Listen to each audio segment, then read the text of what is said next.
Right now we're gonna go ahead and get the bolts ready. Now this particular kit comes with these bolts right here. Besides these bolts, they have acorn nuts, and they also have these just standard nuts. And the reason they include these standard nuts is if your door is too thin, so if you would have went ahead with the wood door, which is made of pine, which Home Depot I think sells right now. I think it's around 120, 110 or 120. I can't remember offhand, roughly. I think it's maybe it's 109. If you get that one, it's a lot thinner in profile, so you would have to use these. But I don't think that looks good, especially facing the outside, or even this one. If this one's facing towards you, it doesn't look as good. As, you know, this doesn't look good. So an alternative to using those, because your door's too thin, is that you can buy these M10 nylon black washers. I got these off Amazon, and these fit perfectly, and they're black. Now these also, they're good because they're not metal, so they protect your door as well. So it's not gonna bite into it, because it's not as soft as rubber, not as hard as metal. So with the formula I came up with is you get 2 metal washers with 2 plastic washers, and that would be on the inside of the door. Then on the outside of the door, you're gonna put 1 plastic with 1 acorn. That is enough where this is gonna be sandwiched in between the bolt and the acorn nut. So we're gonna get 2 of these and head to the door and put them in. Okay, we're back at the door, and we're gonna mount these bolts in place. Here we are. So we have our 2 metal washers and our 2 nylon washers.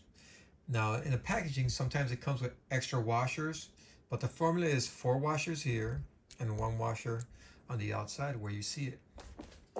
And a word of warning, these things have some oil on it, so if you get your fingers all oily like mine's are, look disgusting, I will either wipe your hands down or wash your hands before you're gonna handle the door itself. Since I'm not touching the door on the outside, it's okay. We're gonna go ahead and just remove 1 clamp.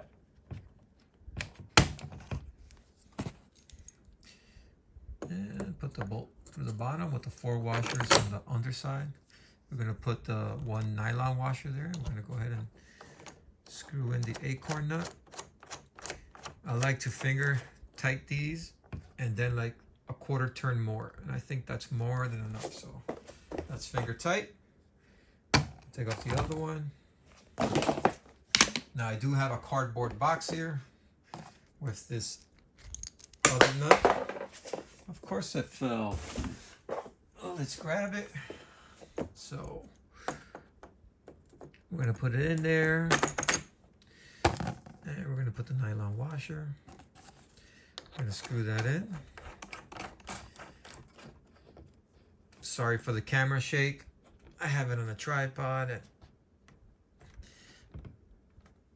I said if I don't do this now, I probably will never do the video. So let me get it done. So right there, we're gonna see that that's in there. And then what I like to do at this point in time, grab my wrench here. So I just like to give it, that's hand tying it, you know, holding the world together. Just 1/4 turn, not even a 1/4 turn, just a little bit of a turn to snug it up. I will not force these closed. That's it. That's all you need. Okay, we're all done here. It's installed.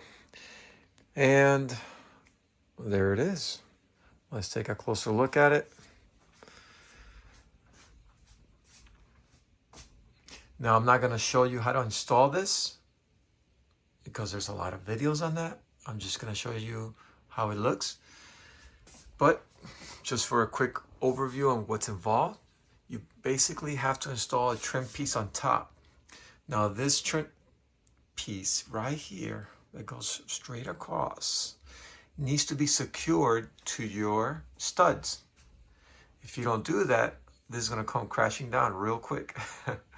So make sure that you secure your trim on top to the studs of your home. If you don't have a stud finder, I suggest you get one. Another way that you can find a stud is by knocking on the drywall, and when the stud is located, you'll feel it feels more solid. Then you get a thin nail and try to drive it through, and when it hits the drywall, it'll stop. This is a very rudimentary way of finding a stud, so the best thing to do is spend a couple dollars and buy the stud finder. But if you don't want to buy it, then the only way to find it is to at least do that. Now, the way I did it is I have black lag bolts going to the stud. There's one there, one in the center, and one on the edge on this side in the back. Now, the other thing is that when you mount this, you're going to notice that this is not going to fit the way that bolt that's keyed for this is designed. So what you do is you flip it backwards. So instead of the key going through here, you're going to put the rounded part going through here. It's going to give you a little bit more space where this is going to go all the way this way. If not, this will be about 1/4 inch this way. It'll make it a tighter fit here, which you don't want. Now, the other thing is that when you install these doors, you're going to notice that there is going to be a gap right here. That's about a 1/4 inch gap. If that bothers you, the way you would fix that is that you would put another trim piece either on the inside, an L on the inside or on the outside. For me, it doesn't really bother me. My daughter, it doesn't bother her.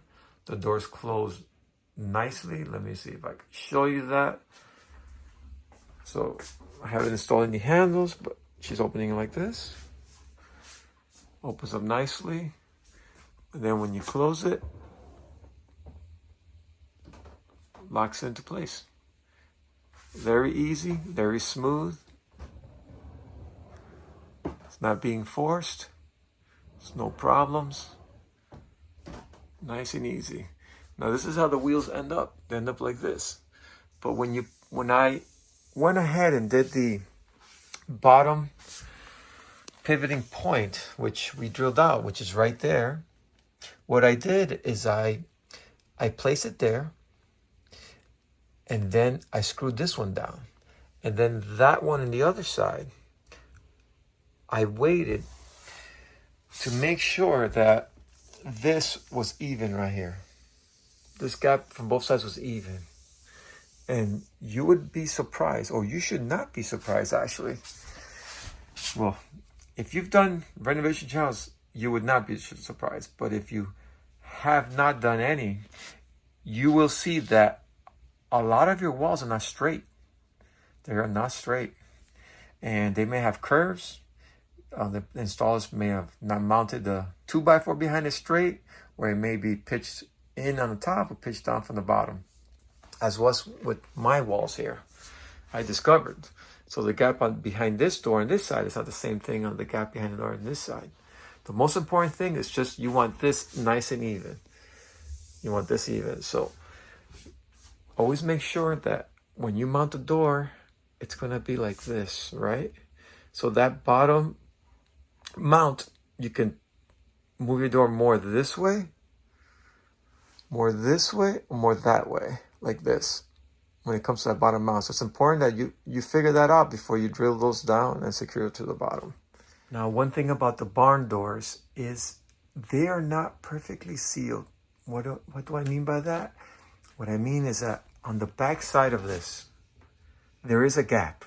It's not like when you mount these plantation doors, they're inside the frame of the door. These are outside, and it does need a space behind it because remember that this thing has a gap between the face and the rail, and that gap is also present here. Let's see if we can see right there. You can see it. Now, if I open this, you can see, I'm going to go in the closet. You can see there is a gap. See the gap right here? This is the gap right here. This gap right here, you can see it. So these do not close perfectly. So if you want something that's going to not introduce dust inside your closet, this is not the barn system. It's not the way to go. Almost dropped my phone there. It's not the way to go. So If that bothers you, then the gap here is not going to prevent dust from going in or any more or less, because there are gaps actually all along the barn door, on the tops, the bottoms, just everywhere. So if you're looking for something that prevents dust from getting inside your closet, then you don't want a barn door system. You want to stick with having these mounted on the inside where it has less of a gap all the way around. Now, if you have any suggestions, anything that would help others, maybe a better way than what I did it, I would love to hear it. And just place those comments down below.